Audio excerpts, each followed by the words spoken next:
Hello felines! In this video, I will show you what combat slaves I chose to bring with me for the early to mid game phase in Palworld. One of the most unique features of Palworld is that we get to use our PALS as weapons. At first, I thought this was just for laughs, but it turned out that this was vital for my early to mid game. I found myself running out of ammunition very often, but I was able to alleviate this problem by using PALS as weapons. These PALS don't require ammunition, so instead of wasting all my resources on getting more arrows and stuff, I could save my resources for other essential items like PALS spheres. Sure, I could just do something like get super involved with the black market business and use most of my gold on ammunition, but I'd rather just not grind in the early game and save the grinding for the late game. Not all weapon PALS are created equal though, like for example Tanzee has a terrible aim with his assault rifle. Definitely not recommended.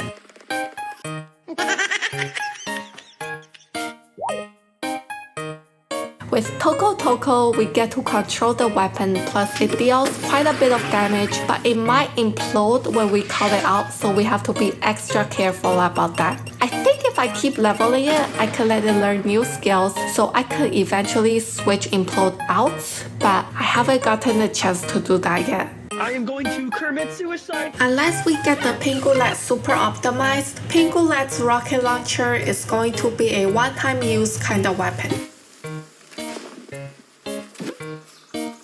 I find it useful for capturing low-level bosses like Chollet because all I need to do is hit the Chollet with Pengullet's rocket launcher and then capture it. I don't need to worry about accidentally killing the Chollet, and I get to grant Pengullet's wish of being able to fly.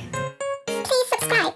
The Jolthog grenade doesn't do a lot of damage and the range isn't that great, but it's a good AoE crowd control. I find it useful for goblin farming because they walk in groups, so I can just glide over and throw the Jolthog at a cluster of them. Also, Jolthog is electric damage which counters water pulse like goblins. Very nice. I've also made a glove for using Jolthog Cryst as a grenade. It's the same idea as the Jolthog grenade but with ice damage. Jolthog Cryst is pretty hard to find in the wild. It's easier to just breed them.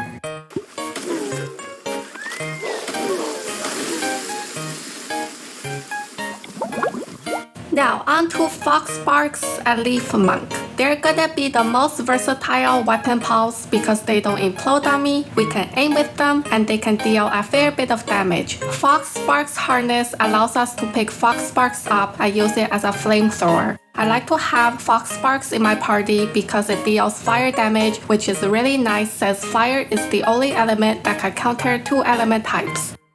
Lifmunk is another PAL that I like to have in my party. When we activate its partner skill, it hops on my head and uses its submachine gun. Because these partner skills have a cooldown, what I usually do is bring two weapon PALs with me and alternate between them. Most of the time, I bring my Lifmunk and Foxparks. When Lifmunk's submachine gun is on cooldown, I call out Foxparks to use it as a flamethrower. Also, I don't know if this is a feature or a bug, but another thing I noticed about the cooldown is that when you drop the PAL and pick it up again, the cooldown goes away.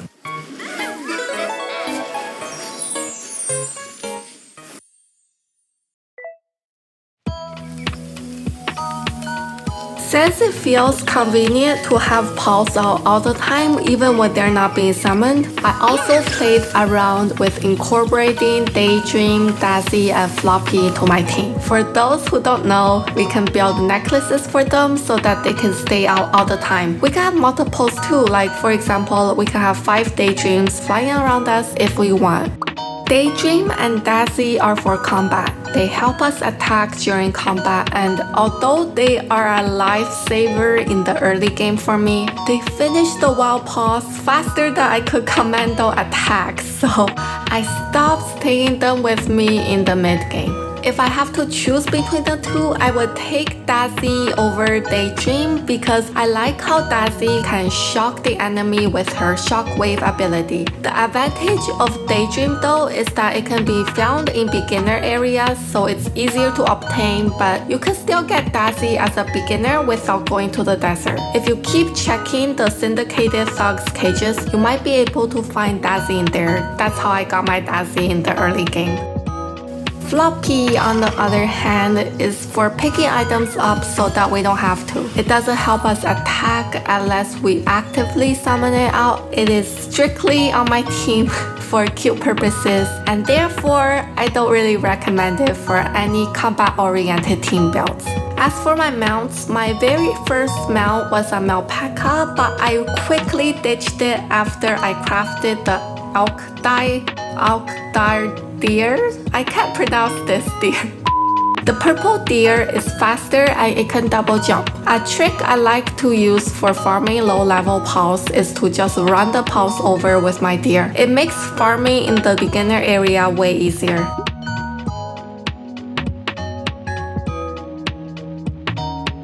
And then I captured Nitewing and learned that flying mounts can save you a lot of time when we're trying to go up a cliff. So I used Nitewing and Deer as mounts until level 30. Then I decided to switch to Fenglope and Beakon. I recommend changing the Deer to Fenglope in the mid-game because Fenglope is an amazing mount. It's fast and it can jump super high. It also has the double jump. There are a lot of other good flying mount options in the mid-game, like I think Vanworm is really good too, but I prefer Beakon. Not only because it's part of my endgame build, but I also think it looks really cool and I like the lightning streak skill. And that's all for this video. Thank you so much for watching. Please like, comment, and subscribe, and I'll see you in future videos. Bye bye!